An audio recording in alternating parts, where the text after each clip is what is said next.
discussing the module 8 of organic chemical technology, and already we have discussed about the polymer and the elastomers.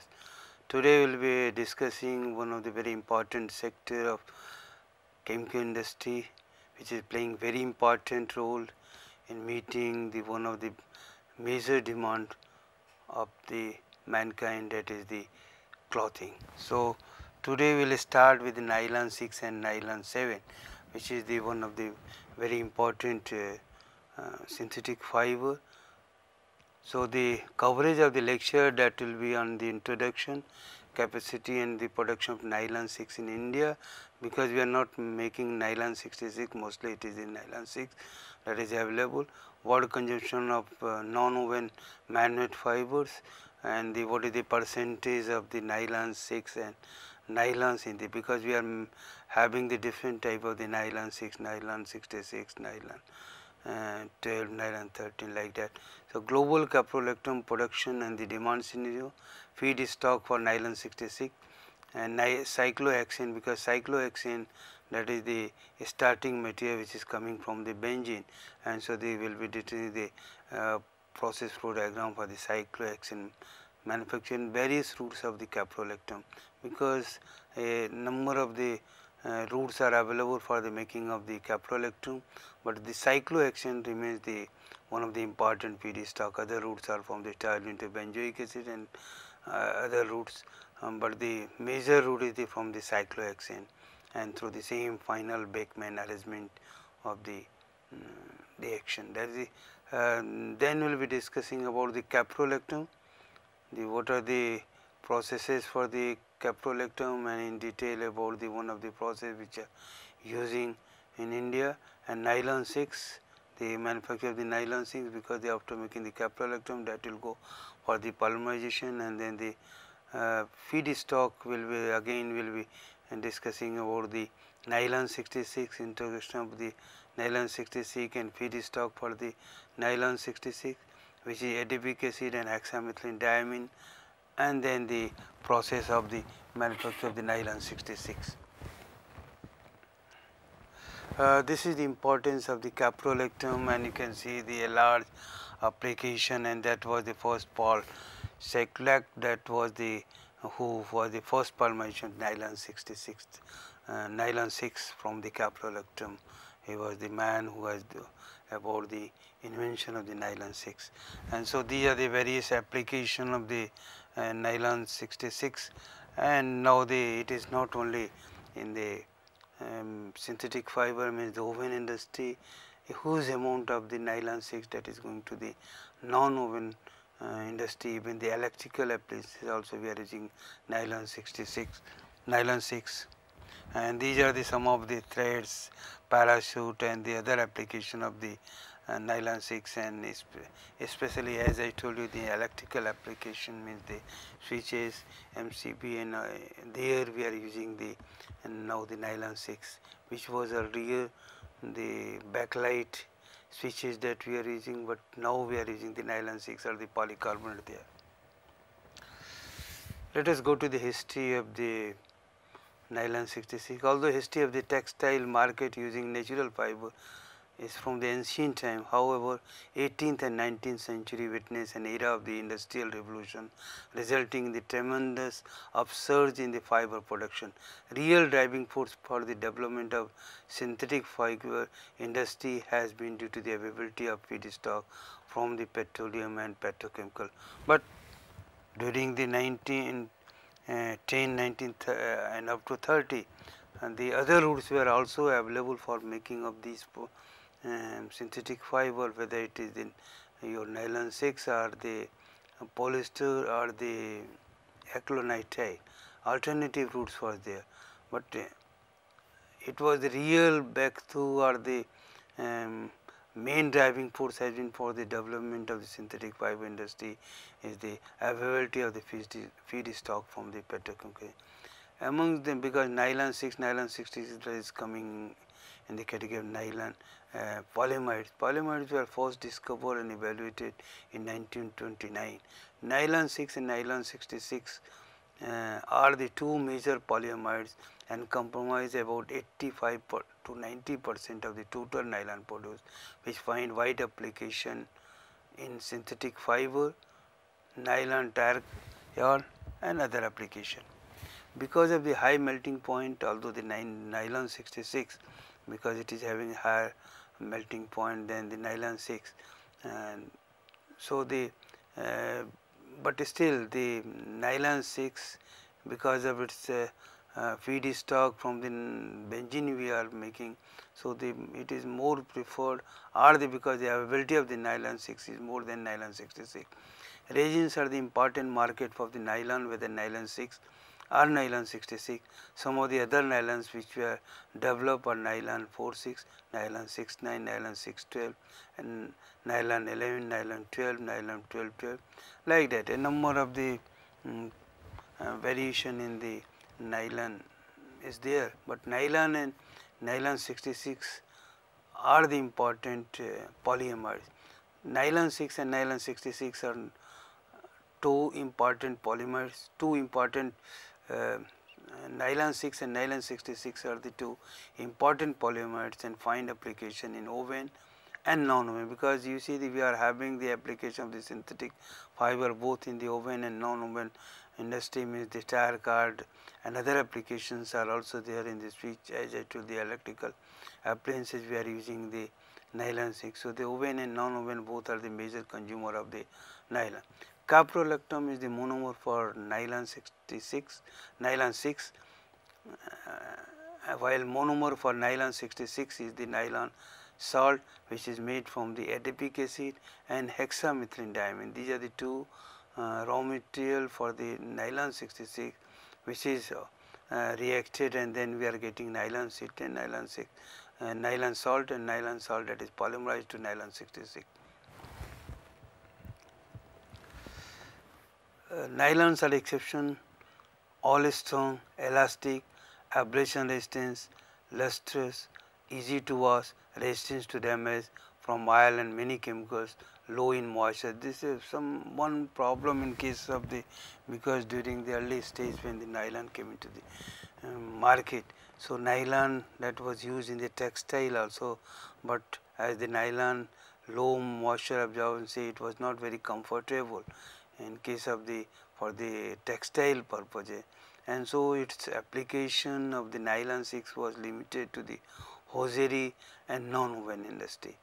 So, nylon fiber find application in apparel, home furnishing, tire cord, hose conveyor and seat belts, parachutes, racket strings, ropes, tents, thread, monofilament fishing line, then the dental floss. So, these are the some nylon 66 is preferred for tire cord because of the high melting point.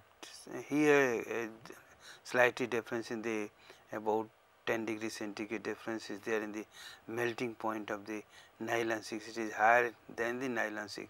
That is why the nylon 66 is preferred, although it is preferred, but availability is a major issue in case of the nylon 66. Nylon 6 is the first synthetic fiber introduced in India, and I remember during the 1960 it was the nylon 6 came to the market. Installed capacity in production of the nylon filament yarn and nylon industrial yarn is 3,60,000 and these semi lakh tons, 36,000 70,000 tons and 33,000 and the 86,000 tons in 2010, 11 respectively India. This was the figure of the production, that was the 36, that was the idea. But so far the nylons caprolactam is concerned, this is the capacity and production of the nylon 6, nylon filament yarn, nylon industrial yarn. So, this is the 36,000, 33,000, 77,000 and 86,000. This is the status of the world consumption of the non-woven man-made fiber, which we discussed while discussing the polymer, elastomer and synthetic fiber. Here you see although the polyamides are a small portion of the total man-made fiber, because the major is your this polyester, but the viscose yarn is also the and that is playing important role in the synthetic fiber industry. Let us discuss about the feedstock for nylon 6. As I told you, the major raw material for the or the monomer for the nylon 6 is the caprolactam, and caprolactam there are various routes for getting the caprolactam. One is the cyclohexane, which we are getting from benzene, benzoic acid, from toluene, that may be another route, ammonia and sulfuric acid that we need here.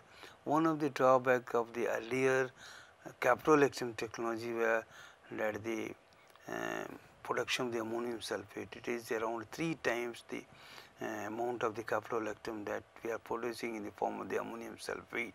That was the and that led to the development of the some of the greener technology in the manufacture of the caprolactam, where no ammonium sulphate is produced. So this was the this is the one of the development that has taken place in the caprolactam technology, because we need the ammonia and sulfuric acid. The production of the caprolactam that is confined to fertilizer complexes where they are making both ammonia and the sulfuric acid. This is the status of the caprolactam manufacturing in India, and we are having the 2 major units which are so one is the Gujarat State Fertilizer and the at Vadodara, a large integrated complex, and second is the fertilizer and chemical 7 core. So these are the 2 units which are producing caprolactam. Another unit was to come in Paradip by Modi's, but that was due to some or other reason that project did not come.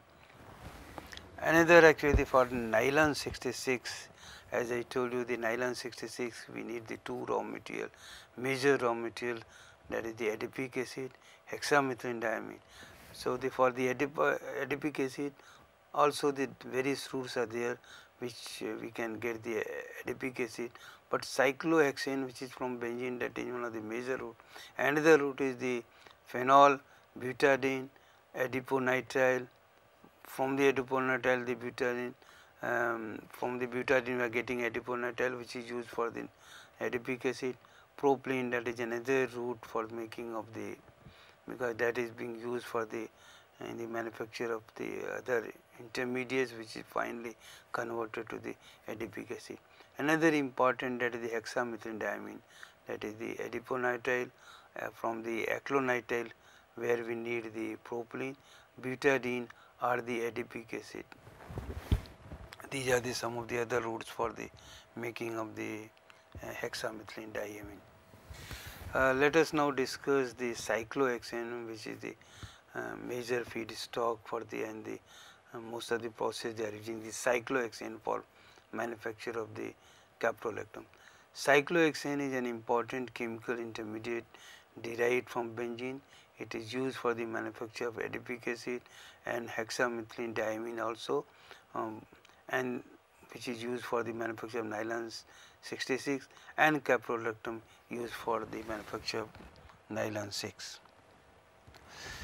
Major portion, about 90% of the cyclohexane is used in the manufacture of nylon fiber and nylon molding resin, and remaining 10% of the cyclohexane ends up as solvent in plasticizer. This is the process how we are making the cyclohexane. Cyclohexane is made by catalytic hydrogenation of benzene in liquid phase or the vapor phase. UOP hydrogenation process uses liquid phase hydrogenation of benzene at 200 to 300 degrees centigrade in presence of platinum based catalyst promoted by lithium salt at 3 megapascal.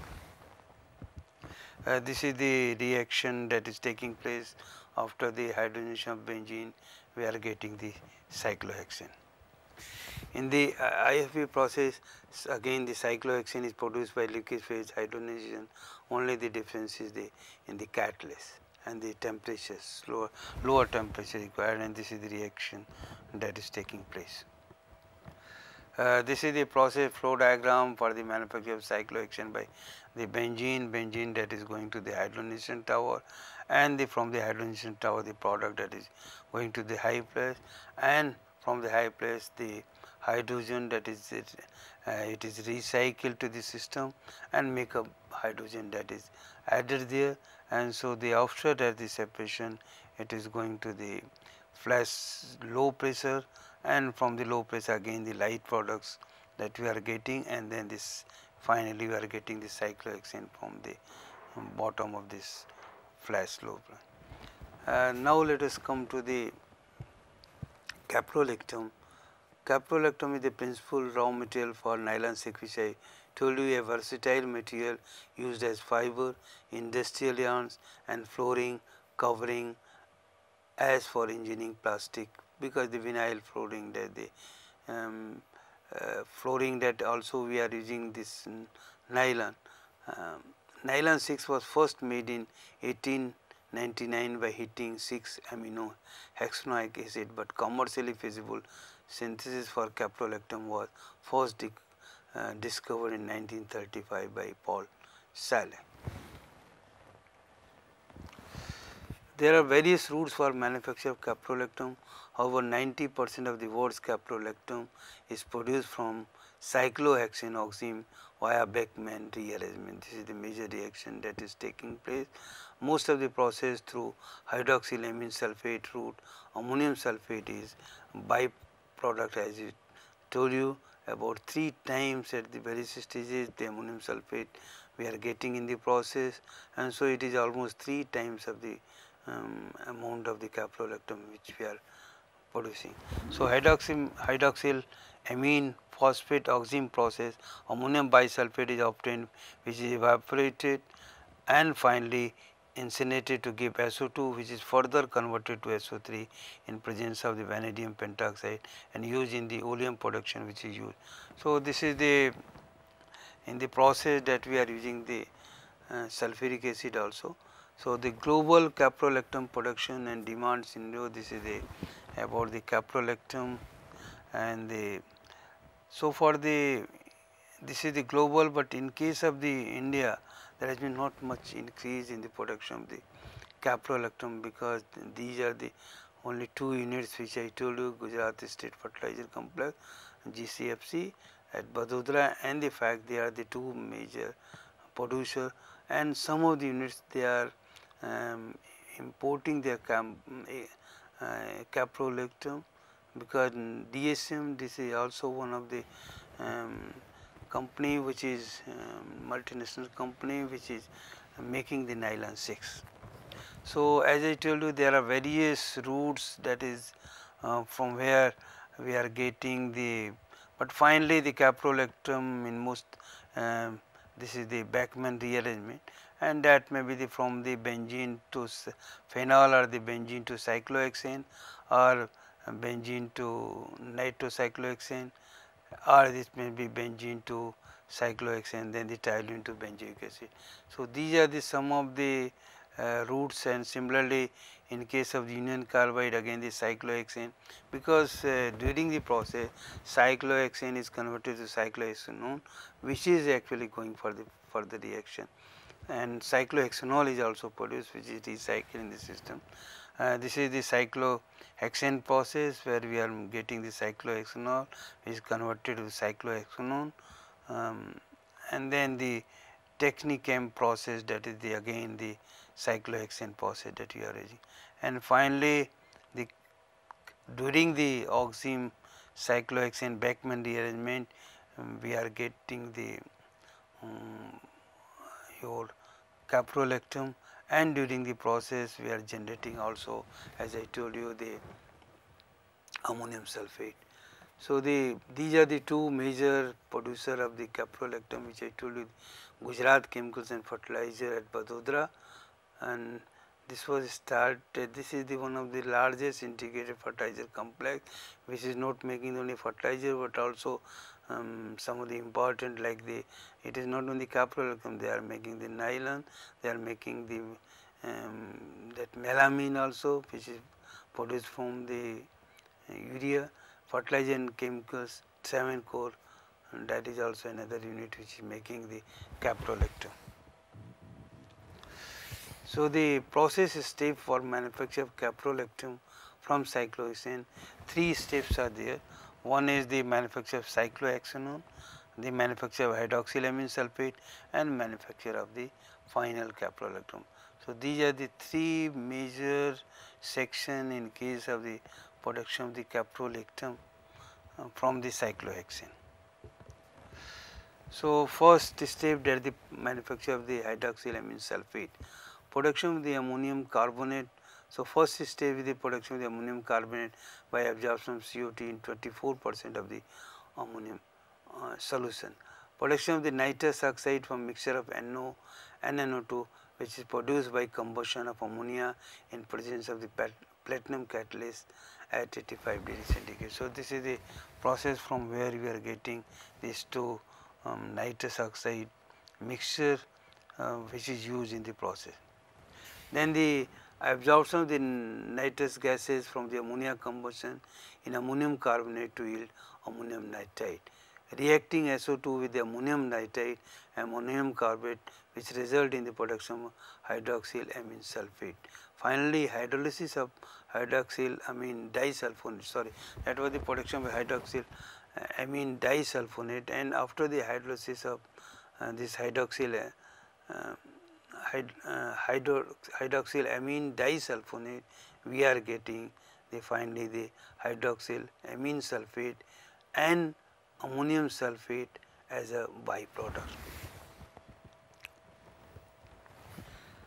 In subsequent stages, the cyclohexane is oxidized in multi-compartment reactor at a temperature of around 160 degrees centigrade and 10 atmosphere pressure, where the liquid flows in series from one chamber to another using cobalt salt as catalyst. The product steam is treated with the sodium hydroxide to neutralize the acids, sapronify esters, and to decompose the peroxide. Sodium salts, which are immiscible with the main product steam, are separated in a gravity settler. Organic phase containing cyclohexane, cyclohexanol and because we are getting the mixture of the cyclohexanol and the cyclohexanone and the plus some unreacted cyclohexane. So, the cyclohexane is cyclohexanol that is recycled, and cyclohexanone are fed to a series of 3 distillation column for the separation, and though finally we are getting the cyclohexane, which is the again recycle, and the product is the cyclohexane finally, which is needed in the process.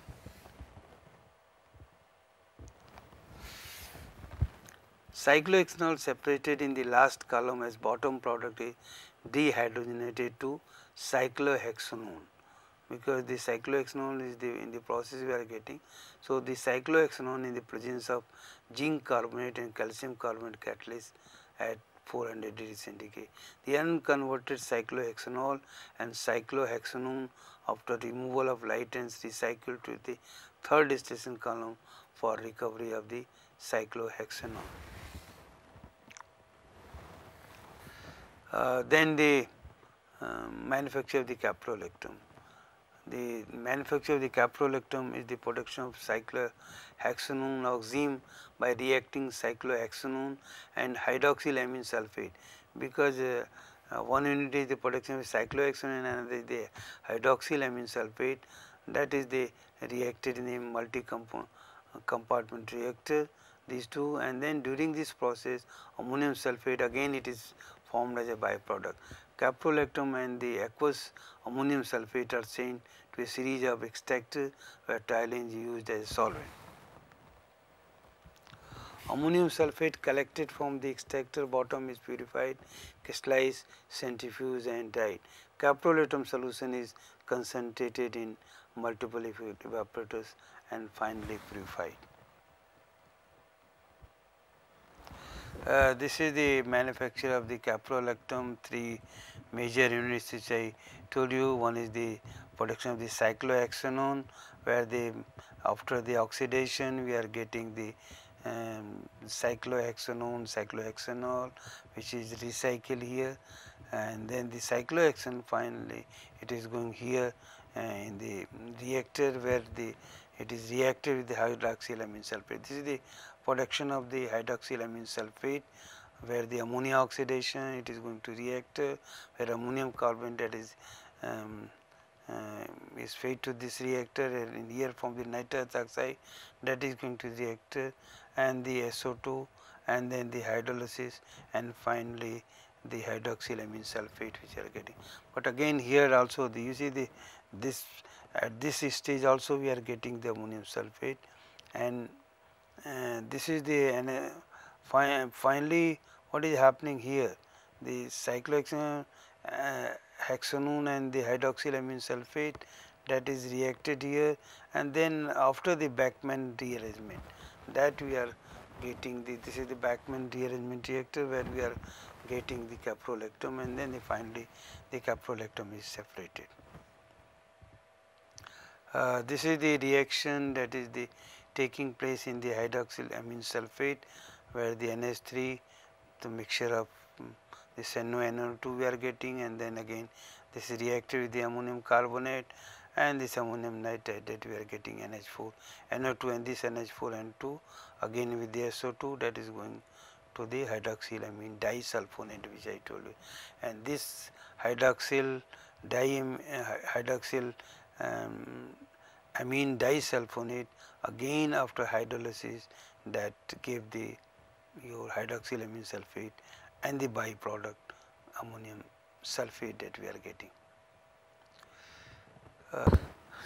Now after getting the caprolactam, the next section in case of the nylon 6 preparation is the nylons polymerization of the caprolactam. So nylon 6 is produced from polymerization of the caprolactam. So the process consists of the caprolactam melting and addition of additives, polymerization, batch or continuous, and fine chips production, because after the polymerization we are getting the nylon chips, and that chips again depending upon that can be used for the spinning, weaving. In case of the nylon 6 we are using the melt spinning. So chips washing and drying, spinning of the nylon, and the recovery section. These are the various units are there in case of the nylon 6 manufacture.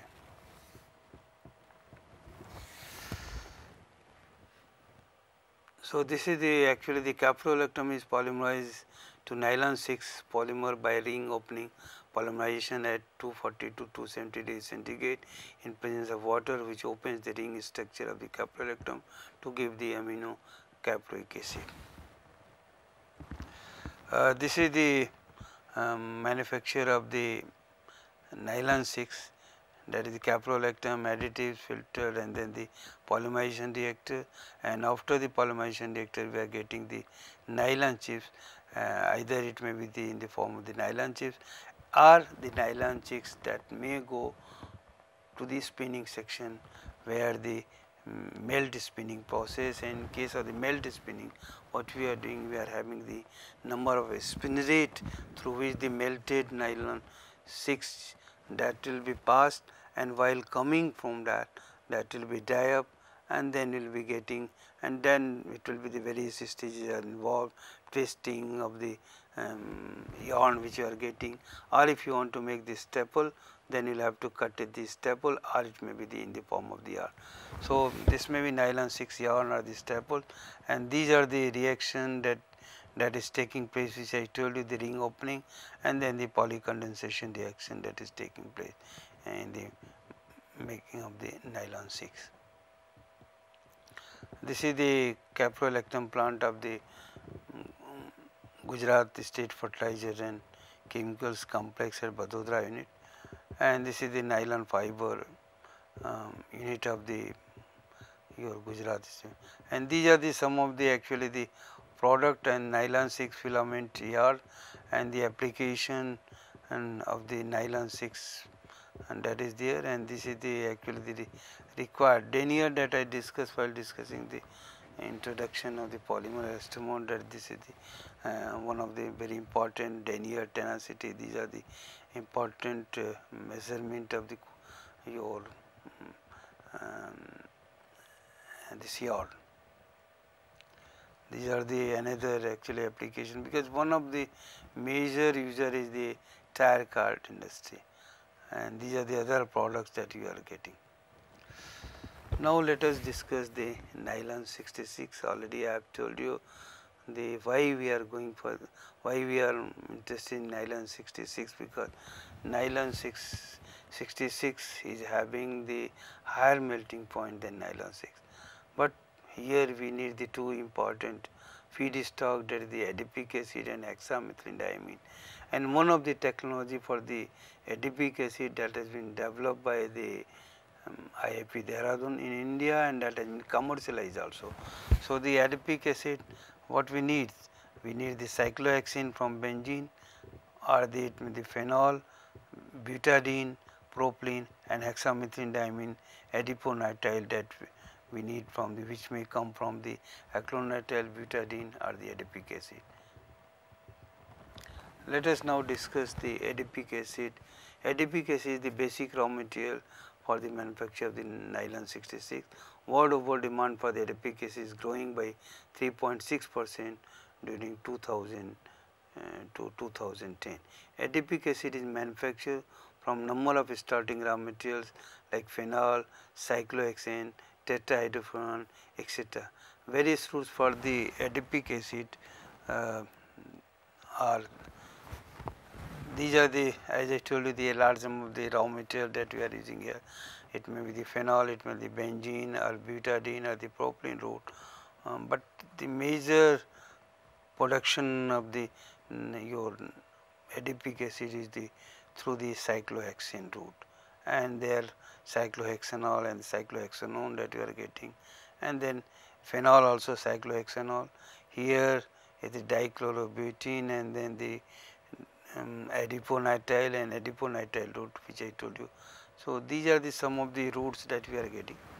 So in the process, cyclohexane is oxidized by air to form, when the cyclohexane is the raw material, then the cyclohexane is oxidized by air to form cyclohexanol and cyclohexanone in presence of the cobalt naphthalene catalyst at temperature of 145 to 150 degrees centigrade.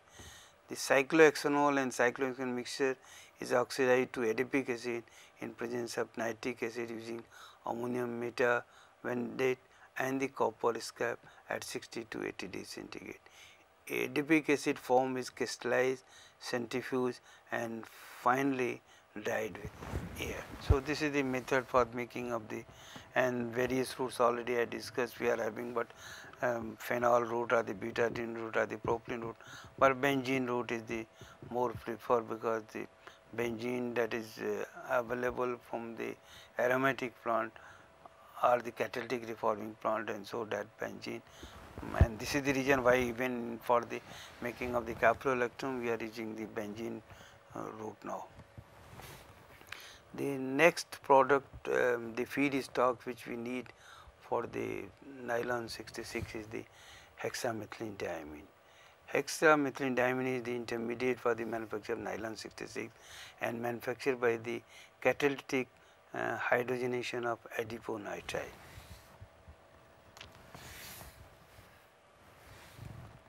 These are the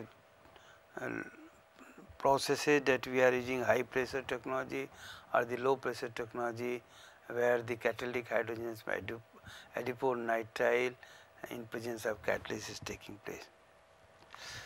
This is the catalyst in low pressure is nickel, whereas in case of the high pressure it is cobalt and copper. So this is the reaction that is taking place in case of the hexamethylene diamine.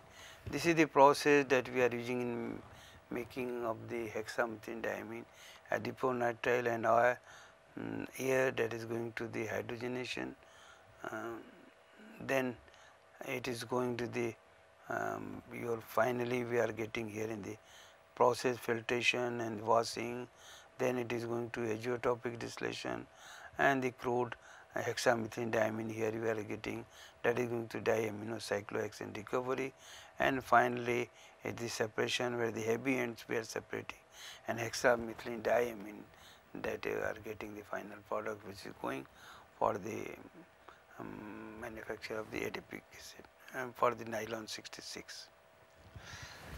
And so the two major raw material which is required for the nylon 66 is the adipic acid and hexamethylene diamine. So nylon 66 is produced by polymerization of adipic acid and hexamethylene diamine. What is happening during the reaction? The nylon salt is made by the reaction of the adipic acid and hexamethylene diamine, and which is further polymerized. Polymerization of the nylon salt into a jacketed vessel equipped with internal coils and heated by diatherm, cooling and chips production. Spinning of the nylon 66, here also we are having the melt spinning and the recovery section. This is the reaction that is taking place when we are having the adipic acid and hexamethylene diamine, and by the reaction we are getting the nylon salt, and this nylon salt after the polymerization we are getting the nylon 66. So this is the reaction that is taking place in production of nylon 6 from hexamethylene diamine and the adipic acid. This is the process that we are using. Again here also the nylon salt and then the nylon salt autoclave where the polymerization is taking place. Then the final here also the same way as in case of the nylon 6, either you can have the chip form, and then the chip can be used for the because the downstream processing of the nylon 6 or nylon 66 units are there, directly they are taking the nylon 6 or nylon 66 chips, which is further process means the spinning is done, and so the spinning part, that is the, as I told you, is the melt spinning both in case of the nylon 6 and nylon 66. So the again here in the spinning process melted nylon 6 is passed through the spinnerate. A large number of the spinnerates are there, and that through the spinnerate that is passed and the continuous thread is coming, and then we are getting the nylon yarn, which may be also cut to the staple form. So the continuous spinning, then the twisting, then the toe of the your nylon 66 that we are getting.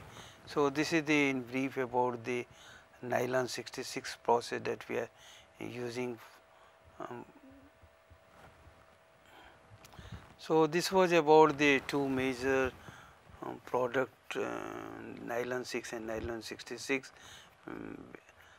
But as I told you, the only nylon 6 we are making in India, and two major is nylon manufacturing the caprolactam for the nylon 6, that is your GCFC and the fact, and the raw material and whatever the development that you are seeing in case of the caprolactam technology, that is the people are now going for more and more greener technology, because that is one of the major problem, that is 3 to 4 times of the your caprolactam is the ammonium sulphate, and huge amount of the ammonia that is required.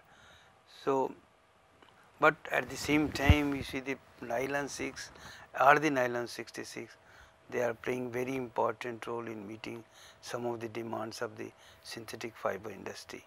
In the next lecture we will be discussing about the another important sector of the synthetic fiber industry, that is the polyester. And the polyester again, and there has been continuous development in the technology in the raw material shifting from the DMT to terephthalic acid and or the purified terephthalic acid. This was the major changeover in the process technology of the polyester, and polyester, that is one of the major synthetic fiber which we are using both in the oven and non-oven industry, major application in the non-oven. And again the real breakthrough in all the case of the synthetic fiber, that has been because of the coming of the petrochemical complexes and the aromatic production.